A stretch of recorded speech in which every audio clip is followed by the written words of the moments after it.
The blue and green marble of Earth grew smaller on the main screen as the UES Intrepid pushed beyond the orbit of Mars. Commander John Collins watched with a mixture of pride and nervousness. Their mission was simple in words but huge in meaning. Be the first humans to make contact with alien life using Earth's new faster-than-light drive. FTL systems ready, Commander, said Alan Wright, the ship's engineer. His fingers moved quickly across the control panel. All readings in the green. Collins nodded. Thank you, Alan. Susan, send the final message to Earth Command. Susan Clark, seated at the communications station, pressed a few buttons. Message sent, sir. They'd wish us good luck. We'll need it, muttered Lieutenant Frank Rodriguez from his security station. The muscular man checked his weapon systems again, though everyone hoped they wouldn't be needed. Dr. Lisa Martinez looked up from her science station. Her eyes sparkled with excitement. Think about it. We're about to meet beings who evolved on completely different worlds. Different biology, different cultures, maybe even different ways of thinking. Collins smiled at her enthusiasm. Let's hope they're friendly. 3 minutes to FTL jump, announced Wright. Collins took a deep breath. All stations, final checks. The crew moved with purpose, each person making sure their systems were ready. They had trained for years for this moment, but nothing could truly prepare them for what waited beyond the stars. FTL engaged, said Wright. The stars on the view screen stretched into lines, and the Intrepid jumped into faster-than-light travel. The ship hummed around them as it bent the rules of physics. The crew watched their instruments, making small adjustments when needed. 8 hours later, they arrived at their destination, a star system where strange signals had been detected. As the ship slowed to normal speed, alarms began to sound. Multiple ships detected, called Rodriguez. Big ones. Defensive positions, ordered Collins calmly. But weapons remain offline. Susan, broadcast our greeting message on all frequencies. On the screen, several ships appeared. They were unlike anything humans had designed. Some looked like crystal flowers, others like giant metal insects.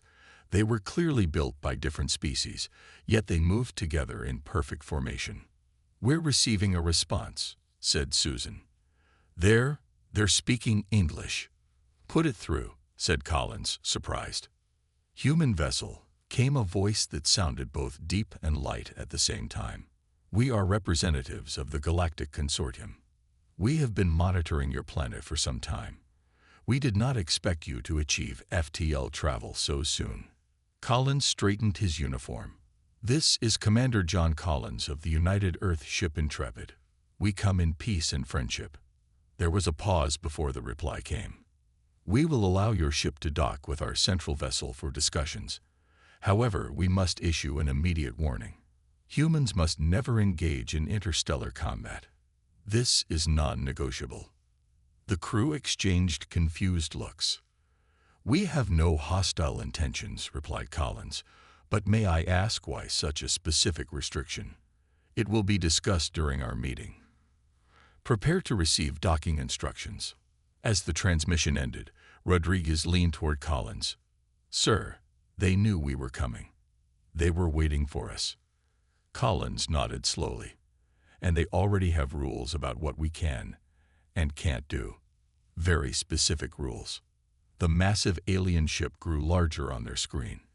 It was beautiful but strange, shaped like a giant wheel with spokes leading to a central hub. Lights of 100 different colors pulsed along its surface. Docking instructions received, said Wright. They're guiding us in. Follow their lead, ordered Collins. Everyone remember your training. Susan, make sure our translation systems are working perfectly. Lisa, prepare to gather as much biological and cultural data as you can. Frank, keep security alert but non-threatening. As the Intrepid approached the alien vessel, Collins couldn't shake a strange feeling. The aliens weren't surprised by humanity's arrival. They were prepared for it. And something about humans fighting worried them enough to make it their first rule. Why would advanced aliens fear humans in combat? He wondered silently as the docking clamps secured their ship. What do they know about us that we don't? 6 months had passed since humanity's first contact with the Galactic Consortium. The initial meetings went well enough, and Earth was granted observer status in the galactic community. Now, Ambassador Maria Gomes walked through the grand hallways of the consortium's central meeting station. She adjusted her formal blue suit and tried to appear confident. "Ready for your first council meeting?" asked her assistant, Paul Bennett, who hurried to keep up with her quick steps. Maria nodded. "As ready as I'll ever be. 27 alien species will be judging everything I say and do. Just remember what Commander Collins told us about their customs." The doors to the council chamber slid open. Inside was a massive circular room with raised platforms arranged in tiers. Each platform held representatives from different species. Some had multiple limbs, others no limbs at all. Some breathed different gases through special masks. A few floated in liquid tanks. Despite their differences, they all turned to watch the humans enter. Ambassador Gomes of Earth announced a tall, thin alien with purple skin. "You may approach the center platform." Maria stepped forward, her heart beating fast. She had been a skilled diplomat on Earth, but nothing prepared her for negotiating with beings whose thoughts and cultures were so different from her own. "Honorable Council," she began, "I bring greetings from Earth. We are grateful for this opportunity to join the galactic community." The purple alien, who Maria knew was High Counselor Zrock, raised a long-fingered hand. "Ambassador, we have prepared a formal treaty for Earth to sign. It outlines your rights and responsibilities as members of the consortium." A holographic document appeared in front of Maria. As she read through it, her expression changed from diplomatic politeness to confusion. "Excuse me, High Counselor, but this treaty contains multiple restrictions on human military activities. It specifically forbids humans from participating in any combat beyond our solar system." Zrock nodded. "That is correct. This is non-negotiable." Maria frowned. "May I ask why?" Other species maintain defense forces. The Valoran Empire has battleships throughout the galaxy's outer rim. A murmur ran through the chamber. Some of the alien representatives shifted uncomfortably. "It is necessary for maintaining galactic stability," replied Zrock. His voice remained calm, but Maria noticed his skin darkening slightly, a sign of stress, according to her briefing materials. Without understanding the reason, "It's difficult for Earth to agree to such limits," Maria said carefully. A smaller alien with 8 eyes spoke up. "You must understand, Ambassador, that this treaty is actually quite generous. Some council members wanted Earth quarantined completely." Maria looked around the room, noticing how many of the aliens avoided meeting her gaze. "May I have time to consult with my government?" "You have 1 Earth day," said Zrock. "The terms will not change." 24 hours later, Maria sat in her small office on the station. She had spent hours in video conference with Earth's leaders. The military generals were furious about the restrictions. The president was concerned but practical. "We're too new to this game, Maria," the president had said. "We need their technology and trade. Sign it for now. We can renegotiate later when we have more leverage." Now Paul entered with a cup of coffee. "Any decision?" Maria sighed. "We're signing. We don't have a choice. But something isn't right. Why would advanced aliens fear human military action? We're centuries behind them in technology." "Maybe they had bad experiences with other developing species," Paul suggested. "Maybe." Maria wasn't convinced. "But did you notice how they react when humans show any sign of anger or aggression? The Selvan representative nearly backed out of our trade deal when General Ross raised his voice." Maria stood and straightened her jacket. "I'm going to sign their treaty, but then I'm going to find out what they're hiding." Back in the council chamber, Maria formally accepted the treaty. As she pressed her palm to the authentication panel, she noticed several of the alien representatives visibly relax. "Earth is now officially part of the Galactic Consortium," announced Zrock. "But remember the restrictions, Ambassador. The penalty for humans engaging in combat beyond your solar system is immediate quarantine of Earth and all human colonies. We understand, said Maria, her diplomatic smile hiding her concern. Though I hope someday you'll trust us enough to explain why. Zrak's large eyes blinked slowly. For everyone's sake, Ambassador Gomes, let us hope that day never needs to come. 2 years had passed since Earth signed the treaty with the Galactic Consortium. Humans had spread throughout the galaxy, working as traders, scientists, and diplomats, but never as soldiers. Dr. Kevin Phillips wiped sweat from his forehead as he worked in the Consortium Research Center. The air was kept warmer than humans preferred to accommodate the lizard-like Drac scientists. Kevin had gotten used to it after 6 months. He looked up as a group of alien researchers entered the lab, their voices dropping to whispers when they saw him. This happened often. Kevin pretended to focus on his microscope, but listened carefully. Another human ship entered the Proxima system yesterday, said a tall Drax. So close to the border, replied a bulbous being with 3 eyes.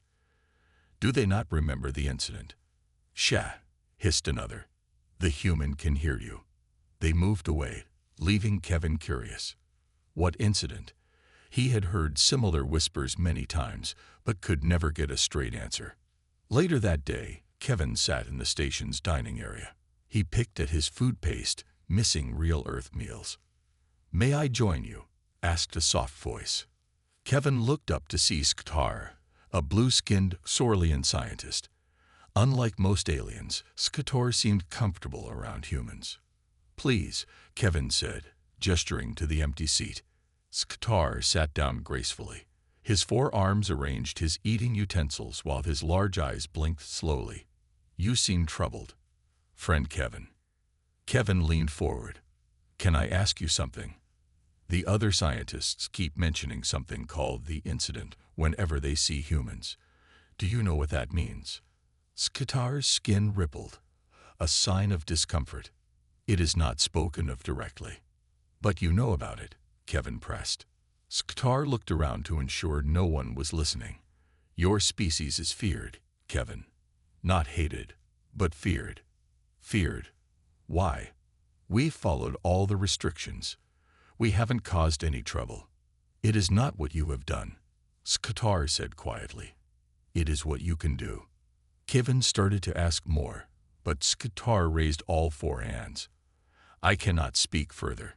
The information is classified at the highest level. Even I know only rumors. On the other side of the galaxy, Lieutenant Olivia Clark walked the quiet halls of the diplomatic vessel UES Harmony. As security chief, she made these rounds every night while most of the crew slept. Passing the communications room, she noticed a light still on. Inside, she found the ship's alien liaison officer, a Mycarian named Pelks, hurriedly closing files on his screen. Working late, Olivia asked casually. Pelks's tentacles twisted nervously. Just routine reports to the consortium. Olivia nodded and continued her patrol, but something felt wrong. She returned later and found the room empty. Using her security clearance, she checked the computer logs.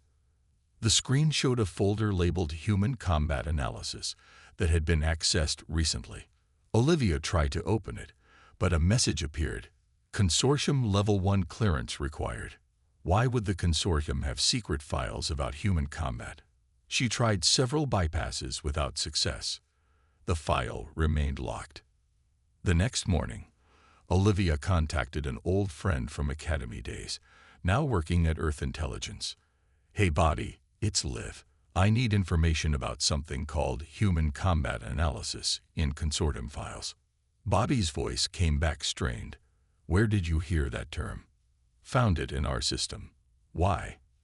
Liv, don't dig into this. Several people have been reassigned after asking similar questions. So Earth government knows something. I didn't say that, Bobby replied quickly. Just be careful. Meanwhile, at a consortium military outpost, Commander Peter Johnson of the UES Defender was attending a routine briefing when an emergency signal flashed. What's happening? He asked the consortium officer. The alien's face tentacles curled with concern. A distress call from your mining colony on Proxima Centauri. They are under attack. Under attack? By whom? The Vrek, a hostile species from the outer systems. Johnson stood immediately. We need to respond. My ship is closest. No, the alien said firmly. Consortium forces will handle this. Remember your treaty restrictions. Humans cannot engage in combat. Johnson watched the screen as Vrek ships descended on the human colony. The nearest consortium defense fleet was hours away. Those are civilians down there, Johnson said, his voice tight with anger. Our people. I understand your concern, the alien replied, but the rules are absolute. Johnson's hands clenched into fists. For the first time, he wondered if he was willing to break the treaty to save human lives. Commander Peter Johnson paced the bridge of the UES Defender. On the main screen, he could see the mining colony on Proxima Centauri. 5 wrecked ships circled the settlement, firing weapons at the buildings. The colony's weak shields were failing. Sir, Consortium Command has denied our request to assist again, said his communications officer. They say their ships will arrive in 4 hours. The colony won't last 4 hours, replied Johnson, his face grim. He looked at the worried faces of his crew. They had all seen the images from the colony. Families huddled in emergency shelters, buildings on fire, the mining equipment destroyed. Johnson made his decision. Navigation, set course for Proxima Centauri. Maximum speed. Weapons, prepare all defense systems. His second-in-command, Beth Rogers, stepped closer. Sir, the treaty. I know what I'm doing, Commander Rogers. Log my decision as acting against orders. The rest of the crew is just following my command. Rogers nodded slowly. Yes, sir. All hands, battle stations, Johnson announced. We are moving to defend the colony. The Defender shot forward, its engines glowing bright blue. Within 20 minutes, they approached the Vrek ships. The Vrek were an aggressive species with hard shell-like bodies and ships that looked like spiked balls. They had been attacking weaker worlds along the outer systems for years. Hail the Vrek ships, ordered Johnson. After a moment, a Vrek commander appeared on screen. Its face was covered in thick plates, with small eyes glowing red. This is Commander Peter Johnson of Earth Vessel Defender. Cease your attack on our colony immediately, or we will be forced to respond. The Vrek made a clicking sound that the translator interpreted as laughter. Humans cannot fight. Everyone knows this. Leave now or die with your weak colony. Johnson cut the transmission. They've made their choice. Tactical. Target their lead ship's weapons systems only. Fire when ready. Linda Powell, the tactical officer, locked onto the target. Her hands moved quickly across the control panel. Firing, sir. The Defender's energy weapons hit the Vrek ship precisely, damaging its main cannon. The effect on the Vrek was immediate and unexpected. All 5 enemy ships suddenly changed formation, pulling back from the colony. Sir, they're reacting strangely, reported Powell. They're broadcasting some kind of distress signal. The universal translator is having trouble, but I think they're saying the Forbidden Ones are fighting over and over. They're scared, said Rogers in surprise. They're actually terrified. Johnson leaned forward in his chair, pressed the advantage. Target engines on all ships. Disable, don't destroy. The Defender moved with precision, firing carefully aimed shots at each Vrek vessel. The enemy ships tried to flee, their formations breaking apart in what looked like panic. Sir, said Powell, one Vrek ship is sending a wideband message to all consortium frequencies. They're saying, humans have broken containment. Combat abilities activated. Need immediate assistance. Johnson frowned. Combat abilities. What are they talking about? Before anyone could answer, a massive ship appeared nearby. It was a consortium peacekeeping vessel, 3 times the size of the Defender. UES Defender, power down your weapons immediately, came the stern command. You have violated the primary restriction of the Earth Consortium Treaty. Johnson stood tall. We were defending our civilians. The Vrek were killing our people. Your ship is now under quarantine. Prepare to be boarded. Commander Johnson, you will face consortium justice for this action. As consortium officers boarded the Defender, Johnson noticed something odd. The aliens wouldn't look directly at him or his crew. They kept their distance, hands near their weapons. They were afraid. Commander, whispered Rogers as Johnson was led away, did you see how the Vrek reacted when we fired? It's like they knew something about us that we don't. Johnson nodded slightly. And now we're going to find out what that is. In the colony below, the human settlers watched as their rescuers were taken into custody. One miner turned to another. Why are they arresting our people for saving us? His friend shook his head. I don't know, but did you see how those Vrek ran when the Defender fired? They looked like they'd seen ghosts. The Grand Council chamber of the Galactic Consortium was packed. Representatives from all 27 member species sat in the tiered seats. Many more watched through broadcasts across the galaxy. This was no regular meeting. This was a trial. Commander Peter Johnson stood alone in the center circle. His hands were free, but 4 consortium security officers stood nearby. He wore his Earth Fleet uniform, freshly pressed despite his week in detention. High Counselor Zrek spoke first. Commander Johnson, you are charged with violating the primary restriction of the Earth Consortium Treaty. You engaged in combat beyond Earth's solar system. How do you respond? Johnson's voice was steady. I acted to save human lives. The Vrek were attacking civilians. Consortium help was hours away. A murmur ran through the chamber. Ambassador Maria Gomes watched from Earth's assigned spot, her face showing both concern and pride. The restriction exists for important reasons, said Zrak. Reasons that... What reasons? Interrupted Johnson. For 2 years, Earth has followed your rules without explanation. Our people died while we waited.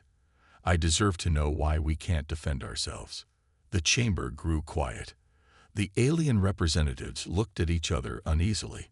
Finally, an ancient-looking alien stood slowly from the highest tier. His skin was pale gray, and his body seemed frail. Johnson recognized the markings of a Zenth elder, one of the oldest species in the consortium. I am Elder Krith of the Zenth, the alien said in a wavering voice. Perhaps it is time the humans learned the truth. Zrake started to object, but Krith raised a thin hand. They have earned this knowledge, even if it frightens us to share it. Krith gestured to a hovering platform. It carried him down to the center circle near Johnson.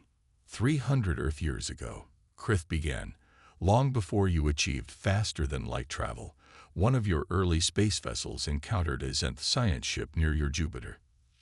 Johnson's eyes widened. That's impossible. We didn't have ships that could reach Jupiter back then. It was a primitive craft, said Krith, using what you call cryosleep. 5 humans in frozen sleep, meant to explore your outer planets and return. A storm damaged their navigation. They drifted far off course. The Elder's hands moved, and a large screen appeared in the air. Our science vessel found them and brought them aboard, thinking to help. When your people woke, there was confusion, a misunderstanding.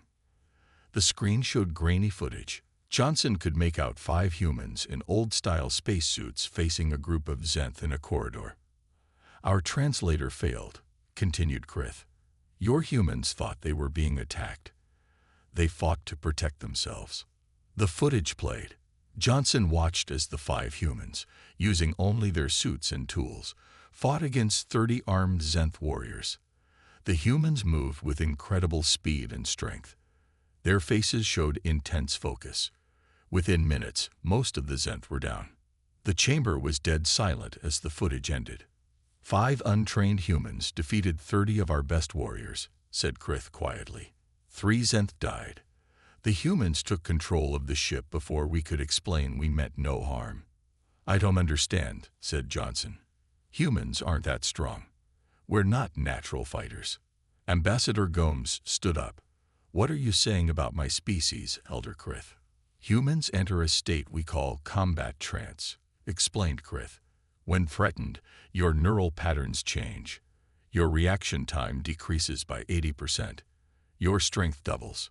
No other known species has this ability. He pointed a thin finger at Johnson. When your ship fired on the wreck, your entire crew began to enter this state. Our sensors detected it. The wreck detected it. That is why they fled in terror. Johnson shook his head in disbelief. It's just adrenaline, a basic survival response. No other species has your adrenaline, said Krith. When humans fight, you become different beings. After the incident with our science vessel, the 5 humans helped return the ship to Zent space once they understood the mistake. But word spread. Humans became known as warriors to be feared. The elder looked around the chamber. We kept it secret when Earth joined us. We hoped to study you more before explaining. But now everyone will know. Johnson looked at the faces of the aliens around him. For the first time, he understood their expressions clearly. It was fear. Word of the trial spread quickly across Earth and its colonies. Humans everywhere watched recordings of Elder Krith's testimony. Scientists began testing the combat trance theory. Military leaders met in emergency sessions, and the consortium, seeing no point in hiding the truth any longer, agreed to a controlled study of human combat abilities. 1 month after the trial, Captain Greg Bailey stood in a large room aboard the consortium science station Lumina. The walls were transparent on one side, allowing observers to watch safely. Behind the glass, representatives from 12 alien species took notes and monitored equipment. "Are you ready, Captain?" asked Dr. Eric Scott through the communication system. The human neurologist had designed these tests with consortium scientists. "Ready," confirmed Bailey. He wore a simple exercise suit with sensors attached to his skin. Next to him stood Sergeant Nicole Harris, similarly equipped. "Let's show them what humans can do," she said quietly. Dr. Scott's voice came through again. "We'll begin with reflex testing, then move to strength and endurance. Remember, this is purely scientific." What followed was a series of tests unlike anything the alien observers had seen. Bailey and Harris faced combat robots, holographic threats, and complex battle simulations. Their vital signs were monitored constantly. In the observation room, Dr. Scott explained the readings to the alien scientists. Notice the spike in adrenaline, cortisol, and about 30 other chemicals unique to humans. Their neural patterns are shifting dramatically. A blue-skinned Saurian scientist leaned forward. Their reaction time just decreased by 78%. No species should be able to process information that quickly. "And look at their strength output," added another alien. The female human just exceeded 3 times her baseline. Bailey and Harris moved through the tests with growing intensity. When facing 3 combat robots simultaneously, their movements became almost blur-like. They anticipated attacks before they came. They found weaknesses instantly. Their faces showed intense focus. Not anger, not fear, but complete concentration. When the final test ended, both humans were breathing hard, but appeared barely tired. The aliens watching looked stunned. "What you just witnessed," said Dr. Scott to the observers, "is what we call our fight-or-flight response. Every human has it. It evolved on Earth where our ancestors faced predators much stronger than themselves. But this is more than simple survival instinct," said the Kforlian. "Your brains rewire themselves during combat. You become different beings." Dr. Scott nodded. "We've always known adrenaline was powerful. We just never realized other species don't have equivalent systems." Later that day, Bailey and Harris sat in the station's dining area with Dr. Scott. Several alien scientists sat nearby, keeping a respectful distance. "So we're basically living weapons," said Harris as she picked at her food. "That's why they've been so afraid of us." Bailey looked troubled. "I don't like being feared." "It's not that simple," replied Dr. Scott. "My consortium colleagues are fascinated, not just frightened. No other species can do what we do naturally." He lowered his voice. "They've been analyzing data from the wreck incident. When Commander Johnson's crew engaged in battle, their combat efficiency exceeded consortium military projections by over 300%. The crew of 40 humans could have potentially defeated a wreck force of 500. "That's impossible," said Bailey. "Not for humans in combat trance," said Dr. Scott. "And here's the thing. Johnson's crew wasn't even fully trained for combat.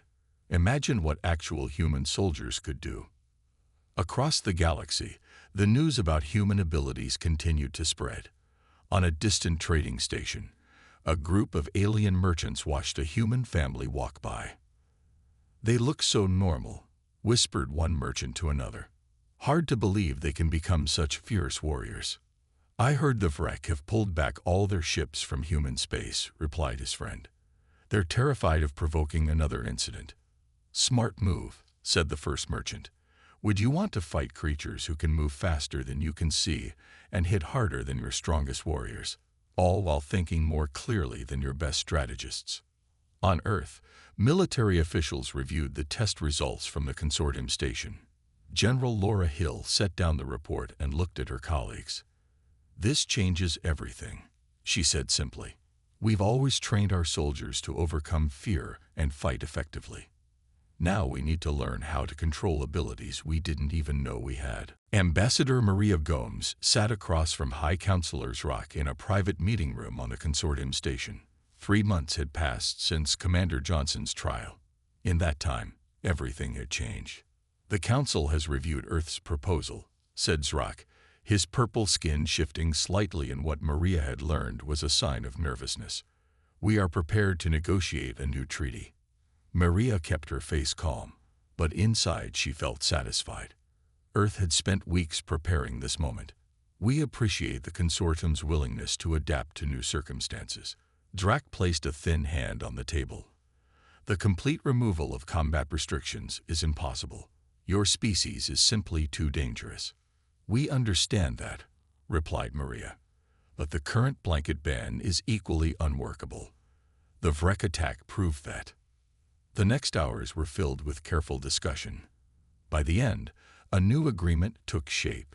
Humans would be allowed to defend themselves and their colonies, but all human military vessels would carry consortium observers. Earth would establish special training programs to help humans control their combat abilities. When the meeting ended, Maria called Earth to report their success. The president's face appeared on her screen. "Well done, Ambassador," he said. "How did they seem?" "Still afraid," said Maria, "but also practical. They know they can't keep us locked up forever." The president nodded. "The training programs are already being developed. We need to understand our own abilities better." "There's something else," added Maria. "Something unexpected. Several alien governments have quietly approached Earth about hiring human security consultants. They're willing to pay enormous sums." "Mercenaries." The president frowned. "More like bodyguards. Some species see us as the ultimate protection. Others just want to make sure they have humans on their side." Over the next weeks, as news spread across the galaxy, humans found themselves in a strange new position. Some aliens avoided them completely. Others sought them out. Sam Walker, a former police officer from Chicago, sat in a luxury transport ship. Across from him was a small alien with golden skin and large eyes. This was Billet Tech, a wealthy merchant from the Galorna system. "The pay is excellent, Mr. Walker," said Tech through his translator. "All you need to do is accompany me to business meetings and trade negotiations." "You're hiring me because I'm human," said Walker. "Because you think I can protect you if there's trouble." Tech's eyes blinked rapidly. "Precisely. The mere presence of a human security consultant will prevent many problems. No one wants to provoke your kind now." Walker thought about the offer. 6 months ago, he had been writing parking tickets. Now alien business people were offering him more money than he'd make in 10 years on Earth. Meanwhile, in the darker corners of the galaxy, other conversations were happening. In a dimly lit bar on a frontier station, a scared alien warlord named Draz met secretly with a human woman. "My employers are very interested in your combat abilities," said Draz, his voice low. They would pay well for human fighters loyal to their cause. The woman smiled slightly. And what cause would that be? Does it matter? With humans fighting for us, we could control 3 sectors within a year. Unknown to Draz, the human was actually Agent Kara Ellis of Earth Intelligence. She recorded the conversation and added it to her growing file on aliens trying to recruit human mercenaries. Back on Earth, Commander Johnson had been cleared of all charges and given a new assignment. He now led the development of combat protocols for human crews. The goal isn't to make us better fighters, he explained to a group of officers. We're naturally good at that. The goal is control, to use our abilities defensively without escalation. One officer raised his hand. Sir, is it true that some consortium members want humans banned from space entirely? Johnson nodded. Some do. They fear what might happen if humans decided to conquer rather than cooperate. Would we be capable of that? Asked the young lieutenant. Of conquering the galaxy. Johnson looked around the room at the eager faces. The consortium thinks so. That's why we need to prove them wrong. We need to show that humans can be the galaxy's greatest defenders, not its conquerors. 5 years passed since the truth about humans was revealed to the galaxy. Many things had changed. The fear remained, but it had evolved into something more complex. Captain Ryan Cooper stood on the bridge of the GCS Guardian, the flagship of the new Galactic Cooperative Security Force. His crew was mixed, humans and aliens working side by side, all carefully selected, all highly trained. Captain, we're approaching the border, said his first officer, a tall Drax named Krell. Both sides have their weapons aimed at each other. Cooper nodded. On the main screen, he could see ships from 2 powerful alien empires facing off. The Mezon and the Elkar had been rivals for centuries. Now they stood on the edge of war over a resource-rich planet on their border. Open channels to both fleets, ordered Cooper. The screen split to show 2 alien commanders. On the left was Admiral Zoran of the Mezon, her scaled face tight with anger. On the right was Fleet Master Torque of the Elkar, his tentacles twitching nervously. This is Captain Ryan Cooper of the Galactic Cooperative Security Force. By authority of the Consortium Treaty, we are here to mediate this dispute. Admiral Zoran hissed. The Elkar have violated our territory. We demand. Your claims are false, interrupted Torque. The planet belongs to. Enough, said Cooper firmly. His voice wasn't loud, but both aliens fell silent. We will conduct negotiations on neutral ground. My ship. 1 representative from each side. Unarmed. The alien commanders glanced at their officers off-screen. Cooper knew what they were thinking. Nobody wanted to risk entering the human-led security force. We agree, they said almost together. Hours later, Cooper stood in the ship's conference room. The representatives from both empires sat as far from each other as possible. The talks were not going well. The Mezon have always been thieves, growled the Elkar diplomat. Rich words from a species known for deception, replied the Mezon. Cooper's deputy, an alien named Vex from a small peaceful world, leaned close to him. I fear this dispute may be beyond even our abilities to resolve, Captain. Cooper watched the arguing aliens carefully. They're not actually that angry, he said quietly. They're posturing. Notice how they keep checking our reactions. They want to see if we'll intervene. They fear you, said Vex simply. No, corrected Cooper. They fear what I represent, human combat potential under consortium control. He stepped forward, and the room grew silent. Both your empires know the terms of the new treaty. If this turns to war, human peacekeepers will be authorized to intervene. The alien representatives shifted uncomfortably. Everyone in the galaxy had seen the training videos. Humans in controlled combat trance, moving faster than most species could follow, neutralizing threats with precision. Perhaps, said the Mezon diplomat carefully, we could discuss a resource-sharing agreement instead. Later, as the negotiations proceeded more productively, Cooper stepped out for a moment. He found Vex waiting in the corridor. "How do you do it?" asked Vex. "How do you use fear to create peace?" Cooper frowned. "That's not what we're doing, isn't it?" Both sides came to the table because they fear human intervention. "They respect the consequences," corrected Cooper. "There's a difference." "Perhaps." Vex's 4 eyes blinked thoughtfully. "Does it bother you that the galaxy fears what you can become?" Cooper looked through the viewport at the stars. "What they don't understand is that what makes us dangerous isn't our capacity for violence, but our desire for peace. We fight so well because we hate doing it so much." Across the galaxy, humans had found new places in a changed universe. Some served as peacekeepers like Cooper. Others worked as bodyguards for diplomats or traders in dangerous regions. Most simply lived their lives, aware now of the power that slept within them. On Earth, children learned about their unique biology in school, alongside lessons about responsibility. The combat training centers taught control above all else. In the consortium libraries, a new saying was recorded: "Pray you never see a human fight, but if war comes, pray they're on your side."